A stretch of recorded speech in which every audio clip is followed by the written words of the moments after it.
নমস্কার। কবি কাশীনাথ সাহার লেখা কবিতা পরাণ দুলে। কি নাম ছেলের?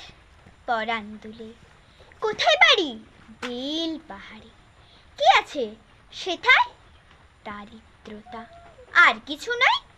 খিদের বালায় পড়াশুনো কেউ করি না।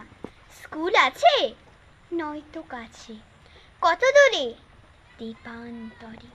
মাস্টার কটা? মোটে একটা। স্কুল চলে গোলেমালে। বাবা আছেন, স্বর্গে গেছেন। মা কোথায়? রোগ শয্যায়। সংসার চলে ভিক্ষে পেলে। থাকিস কোথায়? গাছের তলায়। ঝড় বাদলে ভিজি চলে।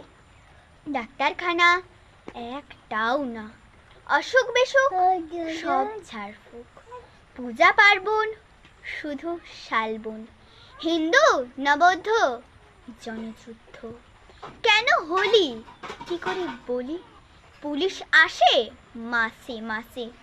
এসে কি করে? মারে ধরে, তারপর জেলেও পুরে। কি পাস জেলে? খাওয়ার মেলে। এখানে কি খাস? শুধুই উপাস। ভাতের গন্ধ 6 মাস বন্ধ। বাঁচিস কিসে? সন্ত্রাসে। আচ্ছা চলি, আসবো পরে। এটা বের হবে কাল পেপারে। নমস্কার।